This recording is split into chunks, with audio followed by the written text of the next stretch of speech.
Bienvenidos. Vamos a continuar esta serie de estudios bíblicos que versan acerca de la vida del apóstol Pablo.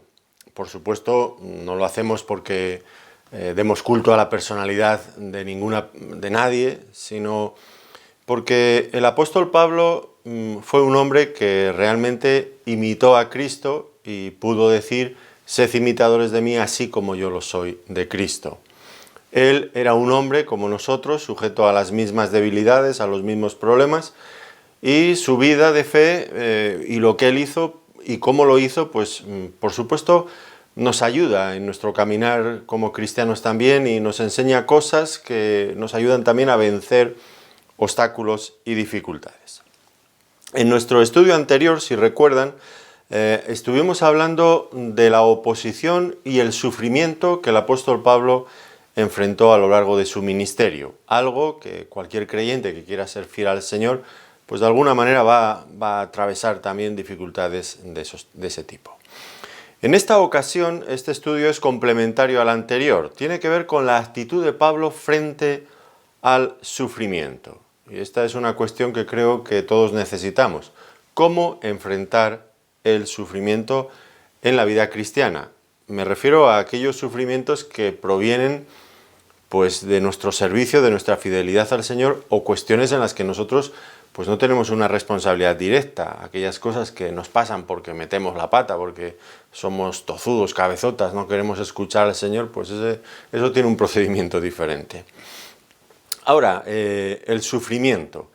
Este es nuestro tema: cómo enfrentar, qué actitud tomar frente al sufrimiento. Y vemos a lo largo de toda la Biblia, especialmente del libro de los Hechos de los Apóstoles, el surgimiento de la Iglesia, pues va íntimamente ligado con el dolor. La Iglesia surge de la muerte de Cristo, del desprecio, del rechazo de su pueblo por su Mesías. Y muchos cristianos es verdad que no quieren oír hablar del sufrimiento en sus vidas, pero parece que esto no soluciona absolutamente nada y que la realidad es muy tozuda, se impone, y la vida cristiana en el ministerio está lleno de sufrimiento. ¿Cómo enfrentarlo? Bueno, Pablo no era de los que se negaba a aceptar el hecho, sino que lo enfocaba, y lo enfocaba correctamente. Hay varias cosas que debemos de considerar de esto. Yo les animo a que, si no han escuchado, no han leído el estudio anterior, pues que lo hagan, porque va íntimamente conectado con este. En primer lugar, una cosa que Pablo no hizo fue guardar, llenarse de resentimiento por las cosas que le habían pasado, que le pasaban a lo largo de su vida cristiana. No vamos a encontrar en el apóstol Pablo ni una pizca, ni un pequeño brote de queja contra el Señor, ninguna actitud de amargura frente al Señor, nada de todo esto, desde luego que no. Por el contrario, dice en Romanos, en el capítulo 5, versículo 3, y no solo esto, sino que también nos gloriamos en las tribulaciones. Él estaba teniendo una actitud realmente muy positiva, a veces nos parece demasiado positiva tal vez. Nos gloriamos en las tribulaciones. Bueno, esto es mucho, ¿verdad? Pero él lo decía genuinamente. ¿Y por qué? Pues porque esas dificultades que venían a su vida en su ministerio, él sabía que eran usadas por el Señor para la formación de su propio carácter. Fíjense lo que dice a continuación: nos gloriamos en las tribulaciones sabiendo que la tribulación produce paciencia, y la paciencia prueba, y la prueba esperanza, y la esperanza no avergüenza. Va añadiendo cosas que producen las tribulaciones. Y esto pues finalmente a él le reconfortaba, porque se daba cuenta de que Dios tenía un propósito también en las cosas que nos pasan. Qué importante esta cuestión, no tener amargura, resentimiento contra Dios. Hoy, cada vez más, escucho incluso a pastores predicando con amargura contra el Señor, porque ocurren cosas en sus vidas o en las de otros que no entienden y que les cuestan aceptar. Yo entiendo, es verdad, hay cosas en la vida muy duras, pero quejarse contra el Señor amargamente me parece que está fuera de lugar en un creyente. Tenemos que confiar que Él sabe lo que está haciendo en nuestras vidas, que Él no se equivoca nunca, y debemos depositar nuestra fe y nuestra confianza en Él, más allá de lo que somos capaces tal vez de entender o de las cosas que nos puedan gustar. Ahora, Pablo, ya digo, aceptaba con satisfacción sus pruebas y las aceptaba ya no solo porque sabía que tenían un propósito, formar en él un carácter, también porque sabía que de esa manera, pues otros creyentes, si él pasaba por ciertas dificultades, otros serían librados de pasar por ellas. Dice en 2 Corintios capítulo 4, el versículo 12, de manera que la muerte actúa en nosotros y en vosotros la vida. Es interesante leer esta epístola desde el principio y verán que abunda mucho en esta idea. Pablo, como si fuera un buen padre, una buena madre que se sacrifica por los hijos, él sufre para que sus hijos no tengan que sufrir. Esta es la idea. Y como los amaba de verdad, pues se sentía también satisfecho por este hecho. El caso está en que él nunca se convirtió en un amargado, nunca estaba culpando a Dios y recibió las cosas que le pasaban como parte lógica de su compromiso con el Señor. Por lo tanto, primera cosa, sin resentimiento. La segunda es que jamás se rindió, jamás volvió atrás. Y hubo ocasiones realmente muy difíciles en la vida de Pablo, ocasiones en las que incluso llegó a estar convencido de que no iba a vivir más. En 2 Corintios, que acabamos de leer, capítulo 1, versículo 8, porque hermanos, no queremos que ignoréis acerca de nuestra tribulación que nos sobrevino en Asia, pues fuimos abrumados sobremanera más allá de nuestras fuerzas, de tal modo que aún perdimos la esperanza de conservar la vida. Momentos realmente angustiosos, en los que él ya no veía ni túnel ni luz al final del túnel, no veía nada. Pensaba que la vida se cortaba ya, se acababa para él. Pero no volvió atrás, nada le hizo retroceder o rendirse. Recuerdo haber leído de Sir Winston Churchill, primer ministro británico, hacía años, claro. Él cuando era joven, fue muy famoso en la Segunda Guerra Mundial, todo aquello, ya ustedes recuerdan. Cuando era joven, repitió 3 veces el 8º curso en la escuela. Y curiosamente, pues bastantes años después, le invitaron en la Universidad de Oxford para que pronunciara el discurso de la fiesta de graduación. Un hombre que cuando era joven había repetido 3 veces el mismo curso. Él, que era característico, que llevaba siempre su bastón y su sombrero de copa, pues subió hasta el podio, colocó ahí su sombrero encima del atril y se dirigió a toda aquella gente que estaba allí expectante, esperando a ver qué les decía. Y él, cuando ya todo el mundo estaba mirándole, dijo lo siguiente con voz bastante enérgica y con autoridad: nunca se rindan. Dejó pasar unos segundos, todo el mundo seguía mirándole con la misma o con más expectación si cabe, y volvió a repetir la misma frase: nunca se rindan. Y volvió a permanecer en silencio durante unos segundos más. Y por tercera vez volvió a decir la misma frase: nunca se rindan. Después de esto tomó su sombrero y con la ayuda de su bastón se retiró y ahí terminó su discurso de graduación. Desde luego los que estaban allí no recordaban después un discurso más corto que el suyo en una fiesta de graduación, pero al mismo tiempo tan elocuente, tan significativo. Lo recordaban muchísimo. Claro, hay que entender un poco también la vida de Churchill y las cosas muchas veces por las que pasó, ¿no? Nunca se rindan. Y por supuesto Pablo pues fue uno de los que no se rindió a pesar de las dificultades, y tuvo dificultades muy serias. Hace un momento estábamos leyendo aquí en 2 Corintios dificultades en el ministerio al punto de pensar que ya no iba a vivir más. ¿Recuerdan ustedes en el primer viaje misionero, cuando Pablo y Bernabé iban acompañados del joven Juan Marcos, de Antioquía de Siria pasaron a Chipre y de Chipre ya cruzaron nuevamente al continente, a Panfilia, y de ahí tenían intención de adentrarse a otras ciudades. en el interior. Y en ese viaje de Chipre a Panfilia, ahí Juan Marcos decidió que ya no iba a ir con ellos y desertó, les dejó, como diríamos aquí, les dejó plantados. Y esa historia la pueden encontrar en Hechos de los Apóstoles, capítulo 13, versículo 13, y también en el 15, versículos 36 al 41. Les dejó. Y esto, cuando vemos deserciones a nuestro alrededor, en la iglesia vemos a veces que se van hermanos, personas que antes con las que teníamos amistad, que eran creyentes, que llevaban tiempo y desaparecen porque se quejan, que si del pastor, que si de los hermanos, que si de la iglesia, que no sé qué, y se van a otro lugar, o se van al mundo, todo esto es tan doloroso. Y hay personas que en ese momento pues se sienten desanimados, se sienten desmayar y abandonan. Junto con los que ya abandonaron antes, pues contagiados por ese desánimo, abandonan también.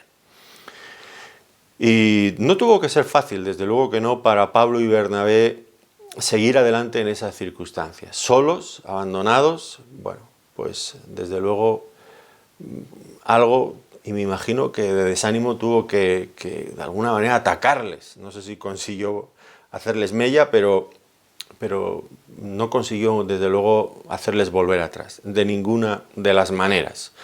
Esto demuestra sin duda pues madurez cristiana, no rendirse, no regresar hacia atrás por muy graves que sean las dificultades, aunque estén desanimándose y abandonando otros a nuestro alrededor. El verdadero hombre de Dios sigue hacia adelante porque tiene su mirada puesta en el Señor. Tampoco le hicieron retroceder los detractores, aquellos que constantemente le perseguían por aquí y por allá, criticándole. Ponían en duda su autoridad apostólica, cuestionaban el evangelio que predicaba. Ese tipo de personas, no sé si usted ha tenido, espero que no, que ha tenido la desgracia de encontrarse ese tipo de personas críticas que todo, absolutamente todo lo cuestionan y todo les parece mal. Bueno, normalmente los siervos del Señor tendrán sus detractores y son muy persistentes muchas veces. Te seguirán por todas partes y siempre tienen una razón para quejarse. Si usted no tiene ninguno de ellos, pues yo le puedo prestar unos cuantos, luego para que ore por ellos, claro, luego ya me los devuelve, pero vaya, que detractores es tan fácil tenerlos en el ministerio, tan fácil. Nosotros ahora admiramos al apóstol Pablo, claro, lo vemos en perspectiva, con la historia por medio, estupendo, ¿no? Pero en su tiempo fue un hombre muy despreciado y que lo abandonaron y lo cuestionaron muchísimo, muchísimo. Pero él no se atemorizó, eso por un lado, tampoco empezó a lloriquear, tampoco empezó a vacilar, no se planteó cambiar de mensaje. Bueno, pues si no les gusta esto que predico, voy a cambiar el mensaje para ver si me hago más amigable, más aceptable para esta gente. No, porque a él realmente no le importaba la fama, tampoco le importaba la fortuna, no dependía del aplauso humano, que es tan volátil y no queda en nada. Todas esas cosas son pasajeras y a Pablo no le interesaba nada de todo eso. Su única ambición, y esto era lo que movía e impulsaba su corazón hacia adelante siempre, pues era aquella cuestión de predicar el Evangelio allí donde no hubiera sido llevado antes. Predicar el Evangelio. Yo realmente no soy muy amante, bueno, no soy nada amante del fútbol, no, he visto muy pocos partidos en los últimos 40 años, muy pocos partidos de fútbol, pero lo suficiente para haber notado algunas cosas, y seguro que si ustedes son aficionados al fútbol, pues me van a entender rápidamente. Hay futbolistas, y he visto alguno, una vez vi un vídeo de uno, que no quiero decir el nombre, bueno, porque si no luego igual esto se polariza mucho y me creo más enemigos todavía, porque esto del fútbol para algunos es sagrado, ¿no? Pero recuerdo un futbolista en un vídeo que habían escogido algunas escenas, algunas jugadas, y aquel hombre me sorprendía, porque le empujaban, le agarraban la camiseta, le ponían la zancadilla, lo tiraban, y aquel hombre era como si tuviera un muelle, que según lo iban tirando, según lo agarraban, él no siempre iba hacia adelante, le tiraban, se levantaba como impulsado por un muelle y seguía hacia adelante. Ese hombre no miraba ninguna otra cosa nada más que el balón y especialmente la portería. No pensaba en ninguna otra cosa. Pero también en algún momento he visto algunos otros vídeos de otros jugadores que no son así, que nada que al contrario les toca un poquito, ya se tiran al suelo escenificando, hay una tragedia enorme, pidiendo al árbitro que sancione al contrario. Bueno. Una odisea algunos jugadores de fútbol. Bueno, el apóstol Pablo no era de los que se tiraba al suelo a cualquier cosita que le pasara, ni aunque le pasara una muy gorda. No se iba a tirar al suelo a decir, pobrecito, pobre gusanito de mí, nadie me quiere, todo el mundo está contra mí. No. Él se levantaría como si tuviera un resorte que le llevaba hacia, que le hacía, le impulsaba, y él tenía una meta, no, por supuesto una meta gloriosa y grande, no meter un balón redondo en medio de 3 palos. Es que eso no tiene mucho sentido, me parece a mí. Pero la meta de Pablo era realmente muy grande, era llevar el Evangelio allí donde no había sido conocido. Y dicho sea de paso, qué bueno sería si algunos creyentes que ponen tanto fervor y tanta emoción en ver cómo su equipo mete goles en la portería contraria, pues pusieran la misma ilusión y el mismo fervor en predicar el Evangelio a los que todavía no son creyentes. ¿Cómo cambiaría el cristianismo? Por lo menos en algunos países que son muy futboleros, ¿verdad? Bueno, pero esto venía de paso, ¿no? Este hombre, Pablo, un buen ejemplo de esta voluntad férrea de seguir adelante sin rendirse. Y tenía razones para rendirse. Nosotros a veces somos como esos que se tiran al suelo clamando, pidiendo falta al contrario, y apenas nos han rozado. Pablo tenía auténticas razones para como diríamos nosotros, lamerse las heridas, ¿no? ¿Recuerdan ustedes al acabar el primer viaje misionero? Le habían apedreado en Listra, le habían creado tumultos en uno y en otro lado. Bueno, aquel hombre había pasado lo indecible. Muchos habrían llegado a sus casas al acabar el primer viaje misionero y habrían dicho, bueno, ya ha sido suficiente, con esto ya vale, ya hemos pagado el precio. Y curiosamente, Pablo y Bernabé, a los pocos meses, a las pocas semanas, Pablo vuelve a hablar con Bernabé y dice, vamos a volver a visitar las mismas iglesias, los mismos lugares donde estuvimos la primera vez, para confirmar a los creyentes. Sabiendo de antemano que las dificultades no habrían cambiado, no había pasado nada distinto desde que ellos habían abandonado aquel lugar al que ahora querían volver. Sabían que volverían a tener los mismos problemas, pero ellos querían, nada les iba a detener. Recuerdan esto que acabo de mencionar, cuando le apedrean en Listra, y al día siguiente le habían dado por muerto. Se levanta y al día siguiente va hacia otra ciudad, hacia Derbe, con la intención, bueno, y de hecho así lo hizo, de predicar de nuevo el Evangelio. Este hombre Pablo sí que tenía como lema, de verdad, aquello que otros dijeron más tarde, ¿no? Para atrás ni para tomar impulso. Y la verdad es que no, él iba siempre hacia delante, nunca retrocedía. Y sin desanimarse. Y hubo momentos en la vida de Pablo que fueron difíciles, sin nadie en los que apoyarse. Solo. Alguien ha dicho que la soledad es muy bonita siempre y cuando tengas a alguien a quien contárselo. Bueno, pues Pablo no tenía nadie a quien contárselo, nadie en quien apoyarse. Hubo momentos en que estuvo muy solo. Y momentos en los que sufrió decepciones y desilusiones en la obra de Dios. Colaboradores que le desampararon. Recuerden ustedes en 2 Timoteo 4:10, dice Demas, uno de sus colaboradores íntimos, que aparece en otras epístolas, me ha desamparado amando el mundo. Se ha ido, Demas. Duro eso. En un momento, 2 Timoteo es la última carta que escribe, ya esperando la muerte. Qué lástima, qué tristeza inunda el corazón de Pablo. Por otro lado, ya no solo que le abandonaban, sino también a veces las iglesias que él fundaba parecía que no avanzaban, que no crecían. Los enemigos se infiltraban y bueno, Pablo tenía que tomar la pluma una y otra vez y escribir cartas a unos y a otros intentando apagar incendios por aquí y por allá. Muy difícil para este hombre, muy difícil, los judaizantes especialmente, intentando destruir la obra que él hacía. Los propios creyentes muchas veces con actitudes inmaduras, que no crecían y que lo único que hacían eran dar problemas y quebraderos de cabeza al apóstol. Pero todo esto nunca llevó al desánimo a Pablo, nunca le hizo perder el entusiasmo. Cuando escribe a los Corintios, esa iglesia que tantos dolores de cabeza le dio, dice, no desmayamos. En 2 Corintios 4:16, no desmayamos, por tanto no desmayamos. Antes, aunque este hombre exterior se va desgastando, el interior, no obstante, se renueva de día en día. Este hombre era, en este sentido, era increíble. Y, por supuesto, el ministerio, luego hablaremos de por qué era de esta manera. No dependía tanto de lo que él era, sino de lo que el Señor estaba haciendo en él. Pero bueno, eso hablamos en un momento. Ahora, en cuanto a esto de no desanimarse, de no rendirse, pues al fin y al cabo, si un ministerio ha de permanecer, pues tendrá que ser perseverante durante periodos de gran persecución, periodos de bonanza. No habrá bendición si un ministerio no es perseverante.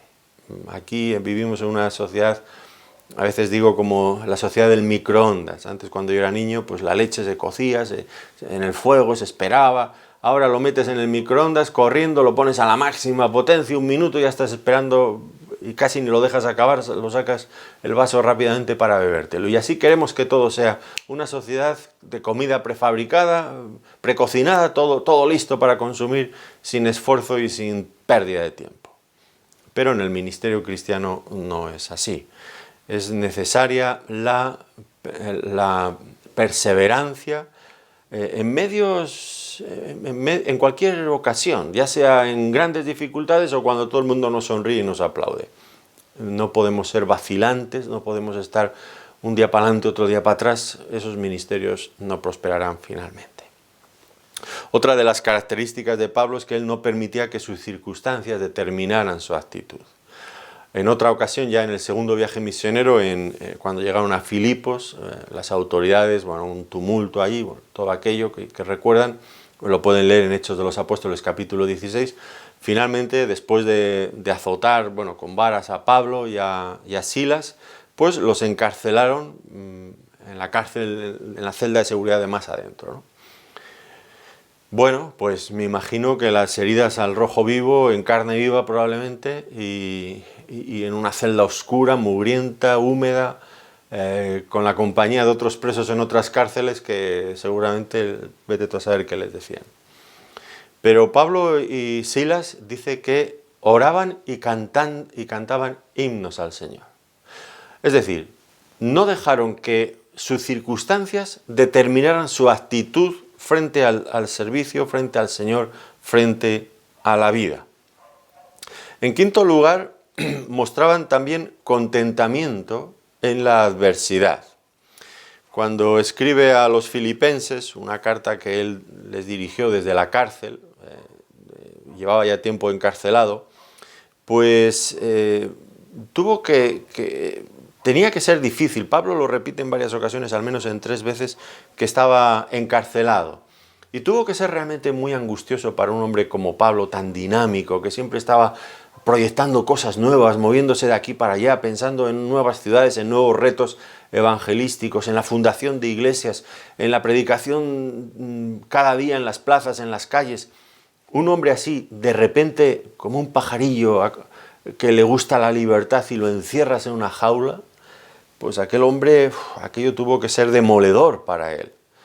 Llevaba 2 años encarcelado en Cesarea, luego un viaje de lo más, en fin, con todas las dificultades del mundo, naufragio incluido, pasando el invierno en una isla en Malta y por fin llegar a Roma para pasar otros 2 años más encarcelado allí.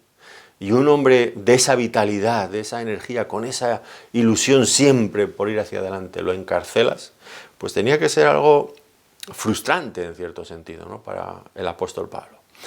Ahora, Pablo no permitió que estas adversidades pues, le obligaran a terminar su carrera. Todo lo contrario.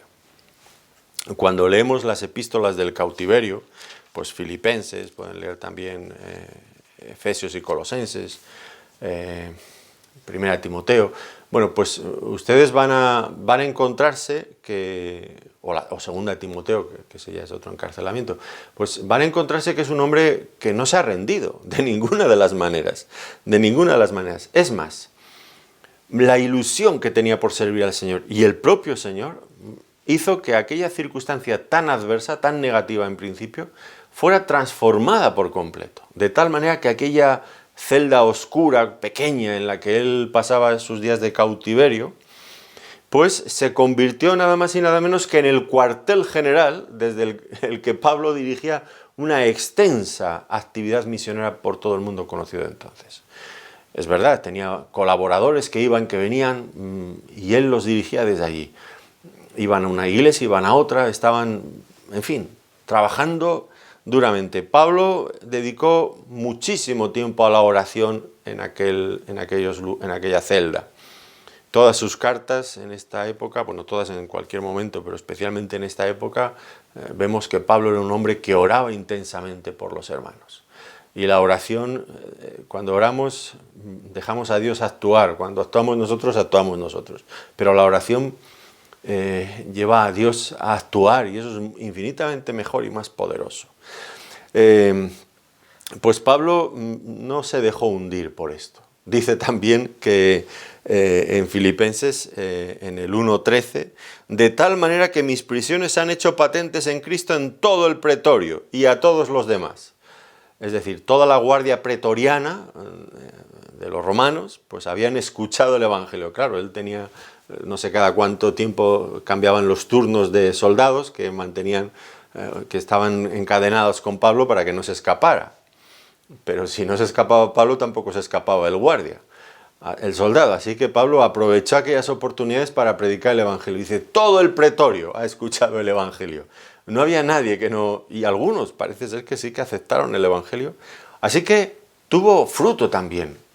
Por otro lado, qué bueno fue que Pablo, lo digo ahora sí, Pablo no sé si estaría muy de acuerdo en un principio, al comienzo de estas situaciones, ¿no? Pero creo que al final sí que lo estaría. Qué bueno fue que Pablo estuviera encarcelado, porque si él hubiera estado libre, aquellas cartas que escribió para atajar problemas, dificultades que surgían en las iglesias, pues no habría escrito una carta, él mismo habría ido en persona a solucionar el problema. Pero como no podía ir, pues tuvo que escribir la carta. Y qué bueno fue que escribiera la carta, porque ahora tenemos un buen repertorio de cartas inspiradas por el Señor, escritas por el apóstol Pablo, que nos han sido de tanta utilidad a nosotros, porque como iglesias a veces atravesamos las mismas dificultades, los mismos problemas que él intentaba corregir en el pasado. Por lo tanto, pues Pablo dice que sentía gozo en medio de esas tristes circunstancias. Dice en Filipenses 1:18, ¿qué pues? Que no obstante, de todas maneras, o por pretexto o por verdad, Cristo es anunciado, y en esto me gozo y me gozaré aún. Él se gozaba cuando veía que el Evangelio prosperaba, progresaba, era predicado. Y por lo tanto él no dejaba que sus circunstancias pues determinaran su grado de contentamiento. No estaba dispuesto a sentirse una víctima digna de compasión, que es el papel que muchas veces los cristianos jugamos, víctimas dignas de compasión. Él no iba a cultivar un carácter avinagrado, no se iba a endurecer por las dificultades, no se iba a llenar de rencor, no se iba a volver un hombre negativo. No. Dice en Filipenses 3:11 que él seguía adelante. Dice, Filipenses 3:11 dice, creo que he tomado mal la nota, creo que es 4:11, sí, 4:11, no lo digo porque tenga escasez, pues he aprendido a contentarme cualquiera que sea mi situación. Sé vivir humildemente y sé tener abundancia. En todo y por todo estoy enseñado, así para estar saciado como para tener hambre, así para tener abundancia como para padecer necesidad. Todo lo puedo en Cristo que me fortalece. Él no era un hombre que miraba al pasado con nostalgia. ¡Ay, qué tiempos aquellos! No. Su mente siempre, constantemente estaba puesta en el futuro y en la misión que el Señor le había encomendado. Y él continuaba hacia adelante, no se detenía por nada. Qué buena cosa es tomar nota de todo esto. Por otro lado, tampoco perdió la frescura espiritual. Y este es uno de los problemas más frecuentes muchas veces en el liderazgo cristiano. Perder la frescura. Porque dejamos de ver la gloria del Evangelio. Y entonces pues perdemos ya, no nos emociona el servir al Señor y claro, mucho menos todavía servir a los hermanos. En vez de ser esos ríos que descienden de la montaña, salpicando el agua, brotando en abundancia, nos convertimos en agua estancada y que empieza ya a estar incluso un poco turbia. Y esto es algo frecuente, desgraciadamente. Hay que cuidarse mucho. Cualquier persona que esté en el ministerio, pues sabemos que tenemos que cuidar mucho todo esto porque las dificultades a veces te pueden vencer. Pueden llegar a ser tantas que te pueden vencer. Y en esos momentos, pues se pierde la frescura espiritual. Ya no predicamos la palabra con ilusión, a veces hasta regañamos a la congregación, estamos cansados de ellos, no somos capaces de transmitir la gloria, la belleza del Evangelio y de la persona de Cristo. Y esto pues es triste. ¿Y cómo es posible que Pablo, en medio de todas esas presiones que constantemente le acosaban por todos lados, pudiera llegar a mantener intacta esa frescura? Bueno, yo creo que la clave estaba, y está siempre para cualquiera de nosotros también, en una renovada comunión cada día con el Señor. Una renovada comunión a partir de su palabra, lo que implica que dejemos que el Señor nos habla por su palabra, la leemos para que nos hable, escuchamos la voz de Dios, y la oración. Una vez que hemos escuchado a Dios, nosotros también hablamos con Dios, en respuesta a lo que Él nos ha dicho. Y esto es la clave para no perder esa frescura. De otro modo, pues los obstáculos cada vez se hacen más grandes, parecen insalvables, son imposibles de superar. Decía Henry Ford, el de los coches, hacía muchos años, claro. Dice, los obstáculos son esas cosas espantosas que uno ve cuando quita los ojos de la meta. Los obstáculos son esas cosas espantosas que uno ve cuando quita los ojos de la meta.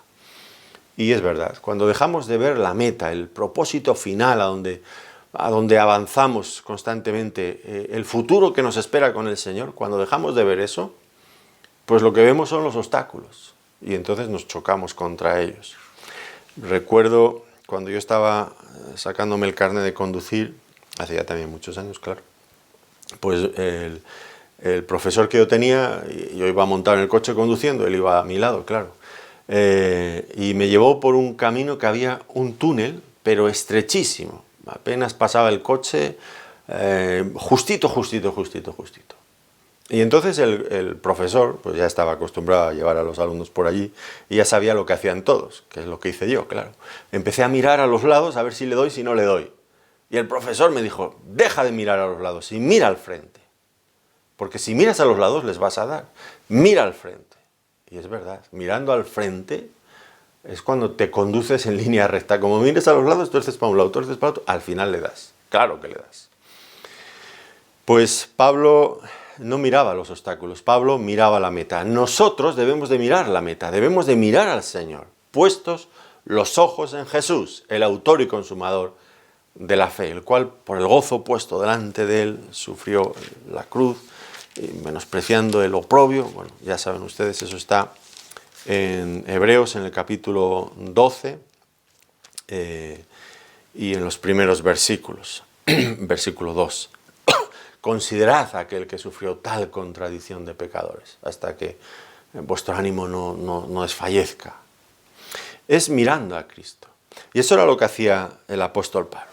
Ahora, hay otra cuestión importante también en él que le hacía llevar, pues soportar mucho mejor todas estas dificultades. ¿Qué era eso?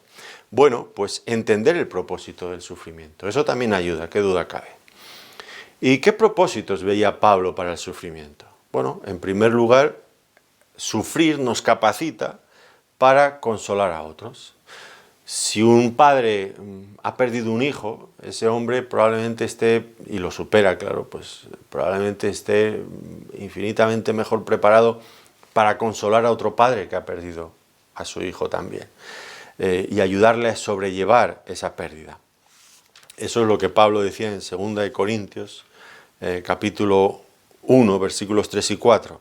Bendito sea el Dios y Padre de nuestro Señor Jesucristo, Padre de misericordias y Dios de toda consolación, el cual nos consuela en todas nuestras tribulaciones para que podamos también nosotros consolar a los que están en cualquier tribulación, por medio de la consolación con que nosotros somos consolados por Dios.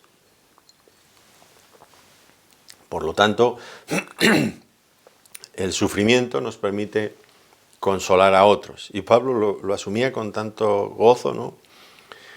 Si algo le podía servir para ayudar a otros, él lo soportaba con alegría. Qué entereza, qué grandeza de espíritu, de perspectiva, ¿no?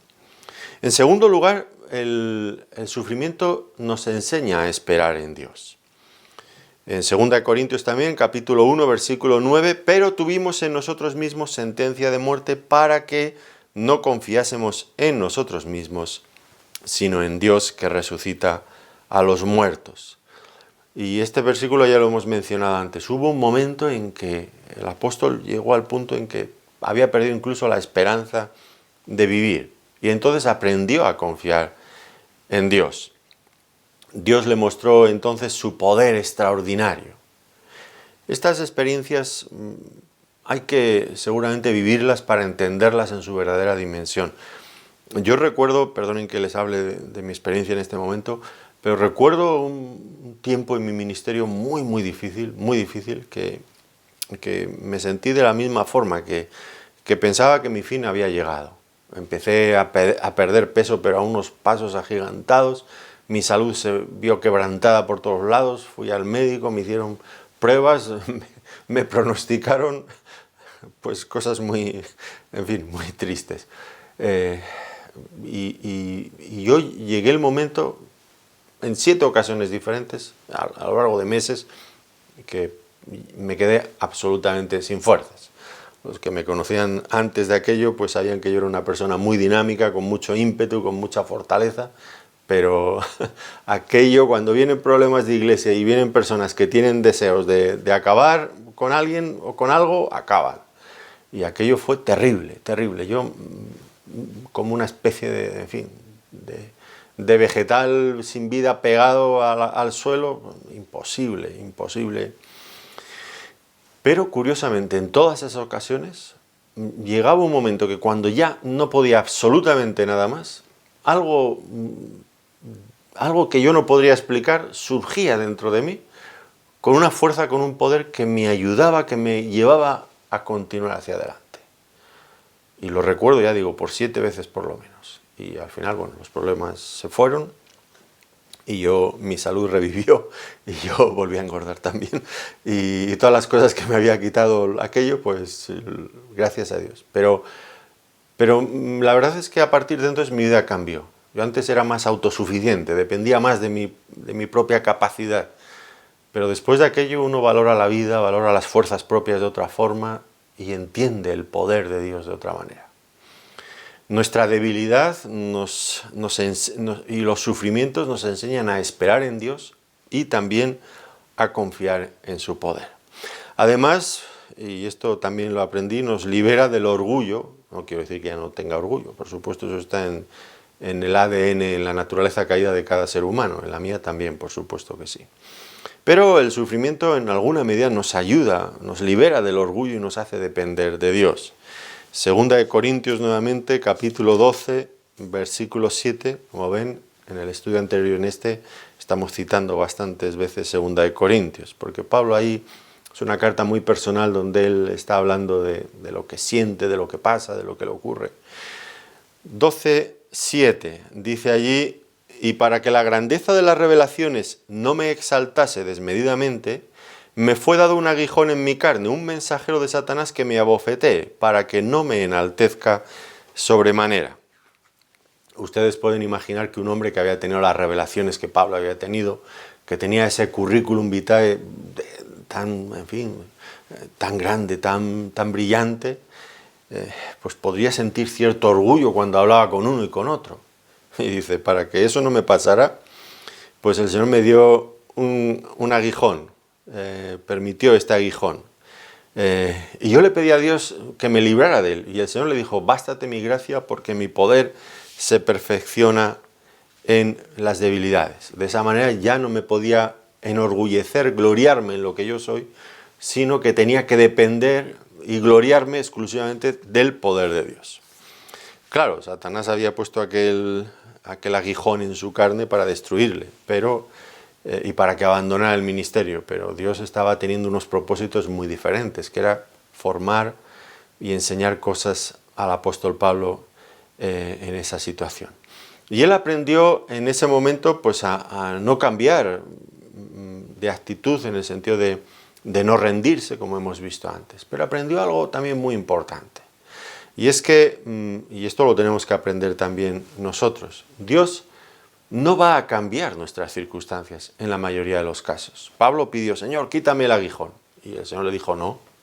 Dios no cambia nuestras circunstancias adversas. Dios nos cambia a nosotros para que podamos soportar y vencer, ir adelante en la adversidad.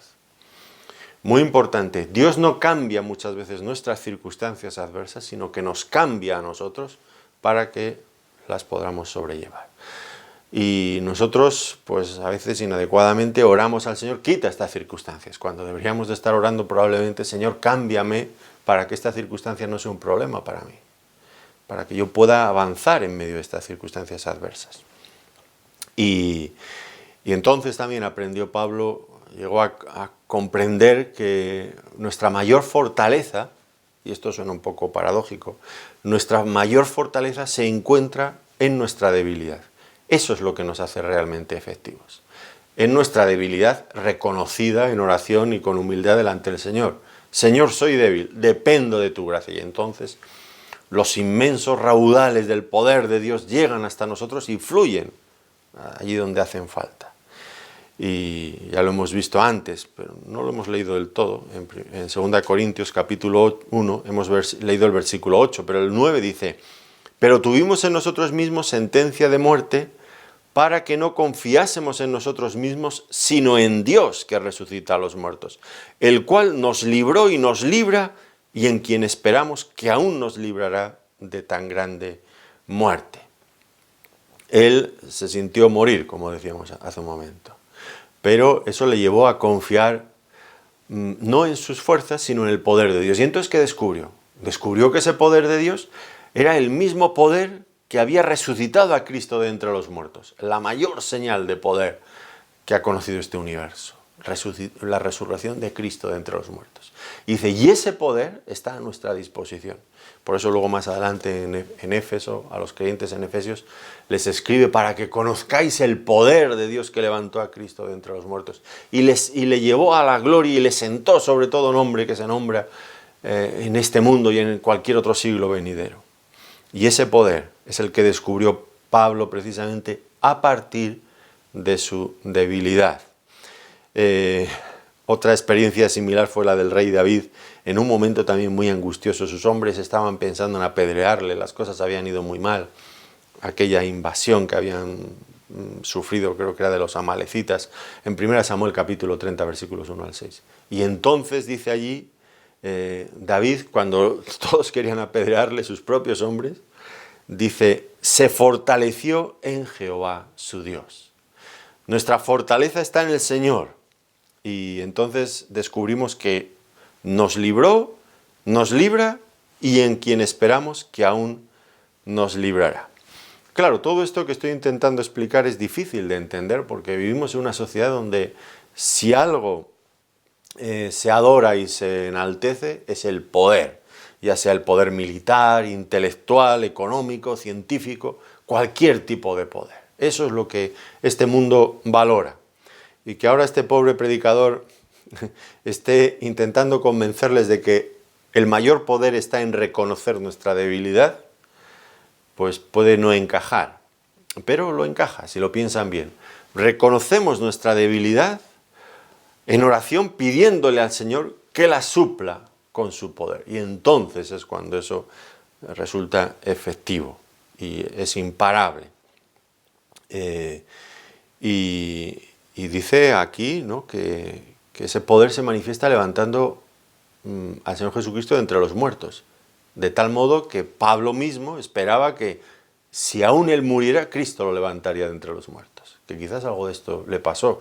Recuerdan eso que hemos mencionado hace un momento en Listra. Le apedrearon y todos creyeron que estaba muerto. Y se levantó y al día siguiente pues estaba de camino hacia otra ciudad. Ahí hubo algo milagroso. Cuando alguien confía de ese modo en el poder de Dios, se vuelve imparable. No hay nada que pueda hacerle temer de ninguna manera. La gracia de Dios hace fuertes a los débiles, más fuertes que cualquier hombre por poderoso que sea. Y por lo tanto, en lugar de buscar culpables para nuestro sufrimiento, lo que deberíamos es concentrarnos en buscar la gracia de Dios que nos haga fuertes en Él, porque nuestra fortaleza solo la podemos encontrar en Dios, pero la podremos encontrar cuando reconozcamos nuestras debilidades. Si nosotros vamos de prepotentes, de suficientes, de que todo lo sabemos, de que todo lo podemos por la vida, el poder de Dios ha quedado fuera. Ya contamos con el nuestro, pues Dios nos dejará hasta que nos escocotemos, hasta que nos demos un buen cocotazo por ahí en el suelo, una buena caída, y entonces aprendamos, pues no soy tan listo, no soy tan poderoso, no soy tan autosuficiente. Y volvamos al Señor. Es importante, por lo tanto, que le reconozcamos en todos nuestros caminos. Su poder, es de Él de quien dependemos. Y que dejemos de pensar en lo que nosotros podemos hacer para Dios, que esa es la equivocación constante. Siempre pensamos en lo que nosotros podemos hacer para Dios, cuando en realidad en lo que tenemos que pensar es en lo que Él, Dios, quiere hacer en nosotros y por medio de nosotros. Esa es la gran diferencia, lo que va a marcar que un ministerio, que un servicio sea efectivo o no sirva para nada, quede en el olvido. Pues esto es como entendía Pablo el sufrimiento, la actitud que él tenía, el propósito que le veía al sufrimiento. Ahora, me gustaría añadir un último punto que tiene que ver con el fin de la vida de Pablo. Y en cuanto a esto, pues sabemos, al finalizar el libro de los Hechos de los Apóstoles, Lucas, el escritor, pues nos dice que Pablo estuvo 2 años en una cárcel en Roma. Bueno, era una posada donde él tenía ciertas libertades, pero estaba prisionero. Y eso se unía a otros 2 años más que había pasado en Cesarea de Filipos, encarcelado. Ahora, ¿qué pasó después de ese periodo de 2 años? Bueno, ahí algunos dicen que fue ejecutado, otros opinan que fue liberado. En lo personal, yo creo que realmente Pablo fue liberado por un corto espacio de tiempo, aún hizo algún otro viaje del que encontramos referencias en algunas epístolas, para nuevamente ser encarcelado en Roma y ya ejecutado posteriormente. Y ese segundo encarcelamiento en Roma antes de su ejecución fue muy diferente del primero, en aquella posada que tenía libertad para que vinieran sus amigos. En el segundo encarcelamiento nada de todo esto pasó. Sus amigos ya no estaban. Roma había sufrido una convulsión tremenda, los emperadores, Nerón, en fin, habían hecho una masacre con los cristianos. Los pocos que quedaban pues o estaban escondidos en las catacumbas o habían huido, vete tú a saber dónde estaban. Y Pablo se encontraba solo en un calabozo mugriento, terrible, y escribe aquella carta, 2 Timoteo, con los pocos medios que tuviera, me imagino, y ruega a Timoteo, lo pueden ver en el capítulo 4, que es un capítulo muy personal, muy íntimo, que relata su estado de ánimo y sus circunstancias finales, y escribe a Timoteo y le dice, tráeme por favor la capa, un capote que tenía. Dice, y tráelo por favor antes del invierno, porque él sospechaba que no podría sobrevivir en aquel calabozo, con aquel frío, con aquella humedad, sin tener siquiera un capote, algo con lo que cubrirse. Dice, tráeme también los libros y los pergaminos para soportar, en fin, aquellas horas interminables de soledad, tener algo con lo que leer, meditar, disfrutar de la palabra de Dios. Y le ruega también, y por favor, ven tú mismo, porque necesitaba pues el cariño, la cercanía de alguna persona conocida. Tan solo estaba el apóstol Pablo. Qué difíciles sus circunstancias. Aún así, pues había tenido ya lugar una primera vista en el juicio que se estaba llevando contra él, y él había podido presentar defensa. Ahora, cuando ya estamos acostumbrados a ver cómo entendía el apóstol Pablo eso de presentar defensa de su causa. Él convertía cualquier apelación, cualquier intervención que tuviera en un juzgado, lo convertía inmediatamente en una predicación del Evangelio. Era lo que él hacía siempre. No se defendía tanto a sí mismo, sino que dedicaba el tiempo que tenía para predicar el Evangelio. Léanlo en los Hechos de los Apóstoles. Todas las defensas que él hace de sí mismo son siempre una predicación del Evangelio. Increíble cómo aquel hombre no pensaba prácticamente nada en sí mismo, sino en el Evangelio. Cuánto tenemos que aprender de él. Y bueno, pues en aquella primera defensa, que había podido predicar el Evangelio públicamente ante personas muy importantes, notorias del Imperio Romano, pues dice, se lamentaba él, dice, todos me han desamparado. Pero dice, el Señor estuvo a mi lado en todo momento. Dice 2 Timoteo 4, 16, 17. Todavía tenían que tener lugar otras vistas más, aunque él, desde luego, pues no tenía ya esperanzas de salir con vida. Dice 2 Timoteo, capítulo 4, versículos 5 al 8, dice 2 Timoteo 4, versículos 5 al 8. Pero tú sé sobrio en todo, soporta las aflicciones, haz obra de evangelista, cumple tu ministerio, porque yo ya estoy para ser sacrificado y el tiempo de mi partida está cercano. He peleado la buena batalla, he acabado la carrera, he guardado la fe. Por lo demás me está guardada la corona de justicia, la cual me dará el Señor, juez justo en aquel día. Y no solo a mí, sino también a todos los que aman su venida. Bueno, ya ven que él daba por finalizada su carrera cristiana y dice una tradición muy antigua, que probablemente sea bastante fiable, que Pablo fue decapitado en uno de los caminos de Roma. Y si esto fue así, que probablemente lo fue, pues uno piensa, no es justo que un héroe de la fe de este calibre pues muriera de esta manera tan indigna, tan indigna. De todas formas, no fue ni el primero ni tampoco sería el último, desde luego que no. Ahora uno se pregunta, ¿y habrían conseguido en ese momento acabar con el apóstol Pablo? Pues miren en esta carta que él escribió cómo él da por sentado que no han acabado con él, ni muchísimo menos. Aquí mismo, 2 Timoteo, capítulo 1, versículo 12, por lo cual asimismo padezco esto, pero no me avergüenzo, porque yo sé a quién he creído y estoy seguro que es poderoso para guardar mi depósito para aquel día.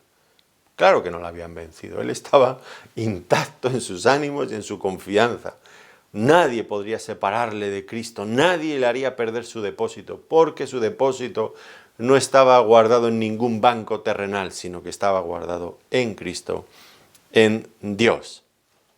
Y uno podría pensar, ¿y Pablo qué diría al final de su vida? ¿Habrían valido la pena tantos esfuerzos, tantos sufrimientos como él pasó? ¿Habrían valido la pena? Y aquí es interesante ver, claro, 2 Timoteo está escrita a Timoteo, que era de hecho quien iba a tomar el relevo que Pablo estaba dejando. Y le escribe aquí, capítulo 3, versículo 1, también debes saber esto, que en los postreros días vendrán tiempos peligrosos. Y luego hace una descripción de esos tiempos que ni te cuento. Que se le pone a uno la carne gallina, los pelos de punta, pensando en todo lo que vendría después. Y que vino, y que ha venido, claro. Y dice Pablo, Timoteo, prepárate para la que va a venir. Y esto, pues, quizás estaba intentando asustarle, o yo qué sé. No. Lo que Pablo le dice, mira, yo he sufrido mucho. Lo que viene por delante también es igual. Pero mira, te voy a decir una cosa, Timoteo. Lo hemos leído, capítulo 1, versículo 8, o no sé si lo hemos leído. Por tanto, no te avergüences de dar testimonio de nuestro Señor, ni de mí, preso suyo, sino participa de las aflicciones por el Evangelio según el poder de Dios. Le dice, mira, Timoteo, esto es lo que viene. Lo sabemos tú y yo, lo sabemos. Dice, pero... Y lo trata como un hijo, lo quiere con locura a este joven, ¿no? Bueno, al principio ha dicho, ¿no? Dice que piensa que es un auténtico hijo. Y a un hijo, usted y yo, que somos padres, pues no querríamos verle pasar por apuros ni por dificultades. Pero Pablo le dice, no, dice, tú participa de las aflicciones por el poder, por el Evangelio según el poder de Dios. ¿Por qué le puede decir esto? Si lo quiere, si se aprecia de verdad a Timoteo. Pues porque sabe que vale la pena pasar por esas dificultades con tal de poder servir al Señor. Qué emocionante esta despedida y este relevo que Pablo le da a este otro hombre, a Timoteo, ¿no? Hubo un hombre, se llama John, lo voy a decir mal, pero John Walworth, seguro que quien sepa inglés lo dirá de una forma totalmente diferente, ustedes me perdonan. Este hombre fue por muchos años rector del seminario de Dallas y en un servicio de graduación pues dio un sermón diferente que el de Winston Churchill en aquella otra ocasión en Oxford. Él dijo una cosa en la que tendremos que pensar y hacernos un planteamiento serio de lo que está diciendo aquí. Dijo él, me temo, en aquel día de graduación, con todos aquellos alumnos radiantes que habían acabado sus estudios, dice, me temo que podemos estar graduando a estudiantes con demasiadas creencias, pero con pocas convicciones. Me temo que estemos graduando a muchos estudiantes que tienen demasiadas creencias, pero pocas convicciones. Y alguien se preguntará, bueno, ¿y no es lo mismo creencias que convicciones? No, no es lo mismo. Creemos muchas cosas, muchísimas cosas que las creemos, pero las convicciones son aquellas otras cosas, aquellas verdades de las que tenemos total convencimiento, por supuesto, y por las que estaríamos dispuestos a dar la vida. Esas son las convicciones. Uno puede creer muchas cosas y no daría la vida por ellas. Pero una convicción, esas son creencias, pero una convicción es aquello, son los pilares de nuestra vida, aquellas cosas que son innegociables, que sí o sí vamos a mantener, porque forman parte de nuestro ser, de nuestra existencia. Sin ellas nos moriríamos y preferiríamos morirnos. Y hay muchos que estudian la Biblia y tienen muchas creencias, pero pocas convicciones, que no darían su vida por las cosas que creen, porque no son convicciones, son simplemente creencias. Pablo era un hombre de fuertes convicciones, ya lo creo que las sea. Y ahora nosotros tendremos que plantearnos cuáles son nuestras convicciones. Y si nuestras convicciones nos llevan a vivir una vida como la de Pablo, o por el contrario tenemos creencias, simplemente. Creencias que podemos cambiar. Yo he conocido ya en estos cerca de 40 años que llevo de creyente, he conocido muchísimos pastores que cuando yo era jovencito con 15 años y hablaba con ellos, pensaban una cosa y ahora hablo con ellos y piensan otras cosas totalmente diferentes. Han cambiado porque han cambiado los tiempos y no han querido tener problemas, ni han querido enfrentarse con toda esa corriente que viene de frente en este mundo. Se han adaptado, han cambiado. No eran convicciones, eran simplemente creencias que se pueden negociar en un momento determinado, pero convicciones es lo que Pablo tenía, es lo que nosotros debemos tener. Y la palabra de Dios debe de ser toda ella fuente de convicción para nosotros. Qué bueno sería que imitáramos, como dijo Pablo, sed imitadores de mí como yo lo soy de Cristo. Mirar a hombres así, creo, a mí por lo menos en lo personal, me alienta a seguir adelante. Me avergüenza en muchos sentidos porque me obliga a revisar mi propia vida en muchos aspectos. Y desde luego estoy lejísimos de ser como estos hombres, como Pablo u otros apóstoles que nos han precedido, otros hombres de Dios. Pero al menos tengo un punto donde orientarme. Uno puede decir cuando mira al Señor Jesucristo, claro, pero era el Hijo de Dios. Pero Pablo era un hombre como usted y como yo. Y eso quiere decir que se puede imitar, se puede llegar, desde luego que sí. Y creo que hombres así son inspiradores. Cuando vivimos en un mundo tan banal, tan superficial, necesitamos encontrar valores, encontrar modelos válidos, diferentes, y qué bueno es fijarse en estos hombres.